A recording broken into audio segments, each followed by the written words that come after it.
Bonjour à tous, j'espère que vous allez bien. On se retrouve pour un tout nouveau podcast et je vous invite à vous asseoir si vous êtes intéressé à parler de relationnel, de relations amoureuses, de concessions, mais aussi de s'écouter soi-même dans une relation et tout ce qu'on peut s'imaginer de faux en fait parce que la société nous a bien menti. Voilà, donc si tu es intéressé à discuter et à en faire débattre dans ce podcast, je t'invite tout simplement à rester. Je suis Anisha, tout ce qu'il y a de plus simple.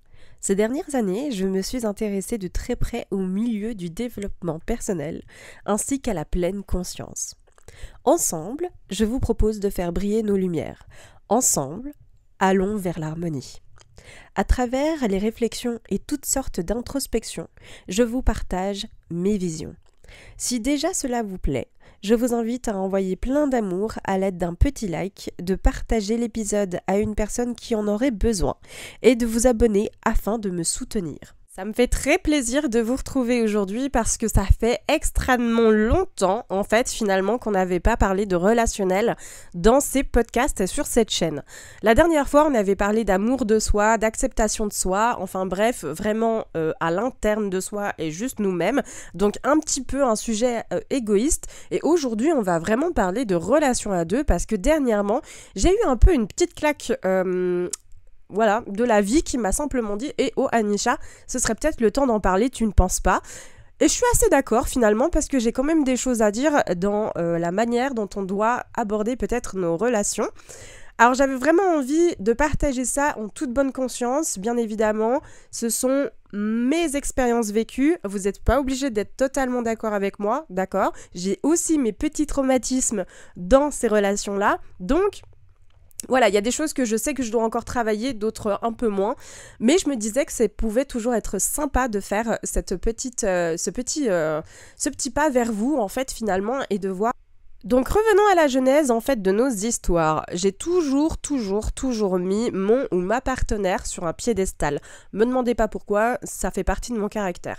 En tout cas, quand il redescend de son piédestal, parce que je constate, un peu comme dans la vie de tous les jours, qu'il y a le quotidien qui se met, que la personne en face a aussi des défauts, des insécurités, des peurs, des craintes, son jardin secret, etc. Ou même son propre planning, figurez-vous les amis. Eh bien du coup, chez moi, il y a des choses qui me plaisent un peu moins. Après, disons-le concrètement, je suis une personne extrêmement exigeante dans ma vie de tous les jours et bien naturellement, j'ai envie de dire très malheureusement aussi, ça se diffuse dans mon entourage. Il y a des choses où je peux être plus tolérante que d'autres, mais dans mes relations amoureuses, je suis, ma foi, très exigeante parce que je sais ce que je donne à l'autre, je sais ce que je lui offre, et pour moi, c'est une évidence, en fait, que je vais pas dire que j'attends la même chose en retour, mais que j'attends un minima. Voilà. Alors, en quoi consiste ce minima ? C'est ce que je sais que vous allez me poser comme question. Ce minima, décidément, c'est tout simplement d'avancer une relation à deux. C'est la base, hein. Attention, je sais que vous allez me dire « Mais Anisha, c'est un peu la base, là, ce que tu vas nous énumérer ?» Oui, mais pas tout le monde est OK avec ça. La base, c'est quoi pour moi d'une relation saine ? C'est de la communication avant tout. S'il y a quelque chose à dire, on le dit de manière concrète, on ne tourne pas autour du pot et on en discute, on ne va pas se fâcher, entre guillemets, ou se mettre au lit en étant fâché parce qu'on n'est pas d'accord sur un petit sujet ou un autre. Pour moi, c'est hyper important de passer le sujet et d'être serein quand on va dormir parce que ça peut être poison pour un couple. Et surtout moi qui est rancunière, vous voyez. Voilà, je pense pas que ce soit pour tout le monde, mais en tout cas, ça, c'est ma routine. 2, c'est aussi de faire des activités à deux et régulièrement. Je ne dis pas que vous êtes toujours obligé de sortir, on est d'accord, parce qu'il y a des fois, et parfois, le porte-monnaie ne suit pas, mais de faire des petites activités à deux, c'est hyper important de vous retrouver vous seul. En tout cas, ça c'est moi et mon avis. 3, aussi d'avoir une harmonie avec les amis, c'est-à-dire que pas de jalousie quand tout l'autre sort. S'il a envie de sortir, tant mieux, mais si il a envie de rester tout seul, parce qu'on aime parfois rester tout seul, on dit ok. C'est pas parce que l'autre est tout seul qu'on dit est-ce que je peux venir ? Non, peut-être que l'autre a aussi envie de rester tout seul. Et ça, il faut absolument dire ok à ça. En tout cas, ça c'est mon avis personnel, donc respecter l'espace de l'autre, mais aussi de pouvoir arriver à faire des concessions des deux côtés. Pourquoi est-ce que je parle des deux côtés? Parce qu'il y en a toujours un qui fait plus d'efforts que l'autre. Est-ce que vous l'avez remarqué? Généralement, je vois beaucoup de couples qui se pètent the gueule parce que l'un fait plus d'efforts que l'autre. Ou alors, l'autre ne voit pas les efforts que son partenaire ou sa partenaire fait. Et ça, c'est problématique et c'est là où j'avais envie d'en parler avec vous parce que c'est un poison, vous vous rendez pas compte. Donc pour moi, faire des concessions, c'est des concessions justes. C'est pour ça que quand j'ai abordé mes tout premiers podcasts, enfin pas tous mes premiers, je dis n'importe quoi, mes podcasts que j'ai retravaillés là depuis un petit moment, je parlais d'amour de soi parce qu'une fois qu'on est ancré, une fois qu'on est sûr de soi, une fois qu'on a fait un travail sur soi, on sait beaucoup plus et de manière beaucoup plus rigoureuse ce qu'on veut bien lâcher, ce qu'on ne veut pas lâcher. Je vous donne un exemple. Par exemple, vous êtes très famille, vous voyez régulièrement votre famille, c'est quelque chose qui est important pour vous, pas forcément parce que votre famille vous le demande, mais parce que vous avez envie de voir votre famille, eh bien, l'autre n'a pas à interférer là-dessus. S'il interfère, est-ce que vous voulez bien faire des concessions? C'est vous que ça regarde. En tout cas, de mon point de vue, moi, j'en ferai pas. Ça, c'est quelque chose que je lâcherai pas, par exemple. Si je suis très famille et que j'ai envie de voir ma famille parce que c'est moi qui le décide, c'est pas l'autre qui va me dire tu peux juste te calmer avec ta famille. C'est non. Ma famille est importante, elle m'a vu grandir, elle est là. Enfin bref, ça, c'est le schéma classique qu'on se donne, hein, d'accord? Pas toutes les familles sont comme la mienne, mais c'est pour vous dire. Ok? Voilà. Donc pour moi, c'est hyper important, finalement, d'avoir de la communication. Déjà, la communication, ça règle le 80% de tout, j'ai envie de vous dire. Ce que j'aime bien aussi quand on veut être dans une relation, après chaque relation est différente, c'est prendre son temps.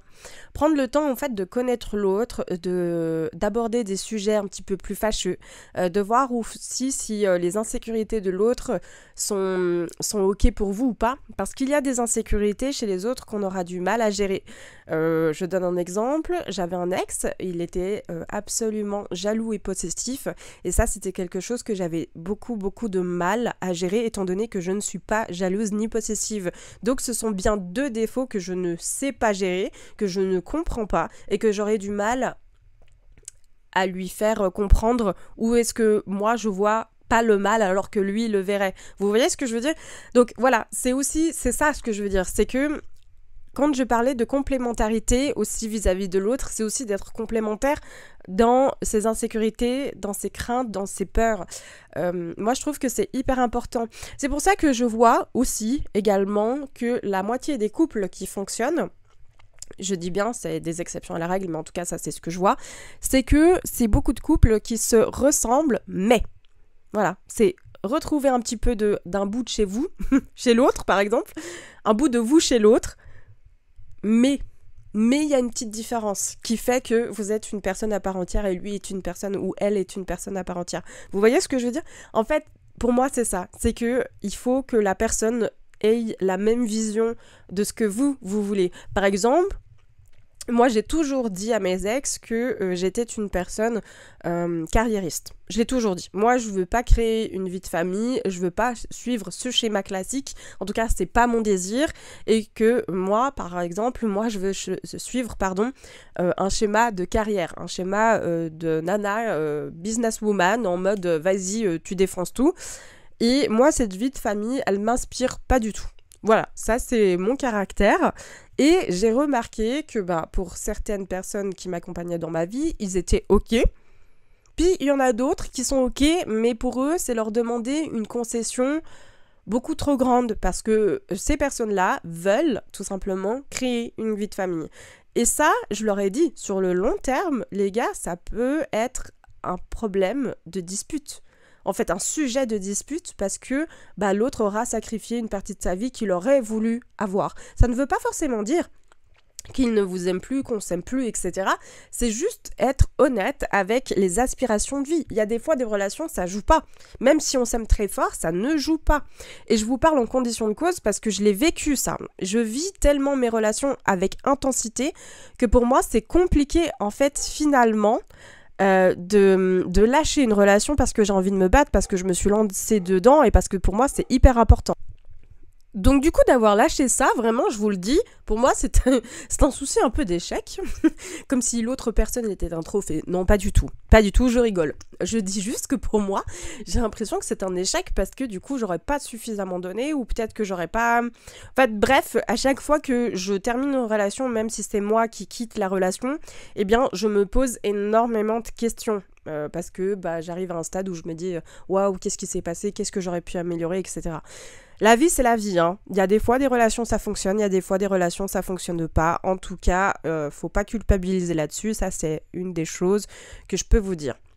Deuxième chose que je peux vous dire, c'est que vraiment, ça, c'est mon conseil. À chaque fois que vous quittez quelqu'un, laissez-vous le temps, d'accord ? Laissez-vous le temps d'être célibataire, d'accord ? Même pour vous. N'importe quel temps vous voudrez, mais ça ne sert à rien de précipiter une relation pour une autre relation. Je pense, en fait, si je vous dis ça, le but étant que vous puissiez reprendre, en fait, votre propre énergie. Pas que vous vous moduliez, en fait, par rapport à une autre personne, finalement. Parce que quand on est en couple, on a envie de se moduler un peu à l'autre. On a envie de faire plaisir un peu à l'autre, et surtout dans les débuts. Et je trouve ça hyper dommage parce que la notion, en fait, de célibat, c'est aussi la notion de se retrouver à soi et aussi de nous rendre un peu plus forts. Vraiment, le célibat, moi, je le vois vraiment comme une discussion entre moi et ma conscience parce qu'il n'y a personne qui pourra me dire ce que je dois faire, il n'y aura personne pour me dire vas-y, est-ce qu'on se voit tel et tel jour, etc. Donc je profite et vraiment, vraiment je le dis à tous les célibataires qui m'écoutent en ce moment, profitez de votre célibat comme si c'était une bénédiction et au moment de la relation, profitez aussi à fond. Voilà, parce que peut-être que ça durera quelques temps, peut-être que ça durera toujours, bref, encore une fois, je ne m'avance pas, mais profiter de chaque instant, vraiment, c'est hyper, hyper important. Et la notion de célibat, en tout cas pour moi, ça m'a permis vraiment de me retrouver et d'être reconnectée à moi, de pouvoir m'écouter, de savoir exactement qu'est-ce que j'attends de l'autre et qu'est-ce que je veux comme type, en fait, finalement, de relation. Et ça, c'est hyper important aussi de savoir l'exprimer en fait à la prochaine personne ou à la personne qui est dans votre vie actuellement. Moi je trouve que c'est hyper hyper important de partager notre notion et notre vision de vie parce que même si ça fait 5 ans que vous êtes ensemble, par exemple, ça fait 5 ans que vous êtes ensemble, en 5 ans, vous en avez vécu des choses. Que ce soit individuellement ou à deux, vous en avez vécu des choses. Votre notion et votre vision de vie aura changé aussi, évolué avec vous. Peut-être qu'il y a des choses que vous vous disiez il y a quelques années que maintenant vous vous dites carrément le contraire. Et c'est ça la vie finalement, c'est de pouvoir en fait évoluer, mais aussi que l'autre puisse évoluer au même stade que vous. Je trouve ça hyper dommage quand chacun ne dit rien, quand chacun ne s'exprime pas, quand chacun attend finalement que l'autre fasse l'effort, alors que dans ma vision à moi, c'est genre, écoute, si tu l'as quitté, quitte-le, mais en mode... quitte-le ou quitte-la, par exemple, hein, en mode, ok, j'ai rien à regretter, parce que j'aurais tout dit, parce que j'aurais tout fait, parce que je me serais battue pour cette relation, j'aurais tout donné dans cette relation. Et quand je dis tout donner, c'est pas votre vie, hein. C'est tout donner pour que vous puissiez avancer à deux. Avancer à deux, ça veut dire que on doit chacun faire des efforts, peut-être pour aussi écouter l'autre, peut-être mettre son ego de côté pour pouvoir essayer de faire avancer cette relation et de surmonter les obstacles. C'est hyper j'arrive plus du tout à parler, pardon. C'est hyper important en fait d'avoir cette notion-là parce que selon moi, encore une fois, sans cette envie de vouloir mettre la relation en avant, eh bien, il y aura un peu de peine à avancer à deux. En fait, finalement, l'équilibre, c'est quoi ? C'est tout simplement de vouloir déjà avancer nous-mêmes dans notre progression, faire en sorte que l'autre aussi avance dans sa progression s'il a envie d'un coup de main ou pas, et d'aller dans la progression à deux vis-à-vis de chacun d'entre nous. Donc en fait, restons dans notre réalité, restons les pieds sur terre, n'idéalisons pas forcément nos relations, nos futures relations, etc. Essayons de faire en sorte juste de nous connaître, de savoir que l'autre aura aussi des défauts, son quotidien, etc. Soyons pas aveuglés par justement le fait qu'on ait envie de se montrer au max de nos formes devant prétendant ou prétendante, soyons juste réalistes et je pense qu'à partir de là, je pense que on n'aura plus de vol plané de piédestal, on n'aura plus de décevance vis-à-vis de l'autre, on n'aura plus peut-être autant d'exigences vis-à-vis de l'autre, et tout ce que je vous partage là, c'est des choses que moi aussi je dois travailler dessus. Je suis pas en train de dire que moi j'ai eu cette baffe en pleine figure et puis que vas-y maintenant j'ai la science infuse, pas du tout. C'est aussi quelque chose que je suis en train de travailler et vraiment je remarque en fait que la moitié des relations qui ne fonctionnent pas, c'est parce qu'il y a un manque d'équilibre et parfois beaucoup d'ego, parfois beaucoup de manque de communication et le fait qu'on ne prenne pas en compte ce que nous dit le ou la partenaire. Voilà, donc ça c'est hyper important. Et même si on n'est pas du tout en posture de pouvoir écouter l'autre, c'est bien aussi de le mentionner, de juste dire « je ne suis pas en posture de t'écouter, de toute manière ça va traverser une oreille et ça va sortir de l'autre ». C'est bien, parce que ça prouve à quel point on a aussi envie d'écouter l'autre, mais que pour l'instant, c'est pas ok. Mais ça veut pas dire qu'il faut en reparler dans 5 ans, ça veut juste dire que, voilà, on fait une pause par rapport à ça, et ensuite on en rediscute. Voilà. Eh bien les amis, je vais m'arrêter là pour ce petit podcast. J'espère qu'il vous aura plu, si c'est le cas, comme d'habitude, j'insiste. N'hésitez pas à me lâcher un petit pouce bleu. N'hésitez pas à me dire en commentaire quel type de sujet vous voulez papoter par rapport au sujet du couple. Ça pourrait me donner des petites idées. Moi, je vous fais de très gros bisous et je vous dis à demain pour une nouvelle vidéo. Bisous, ciao!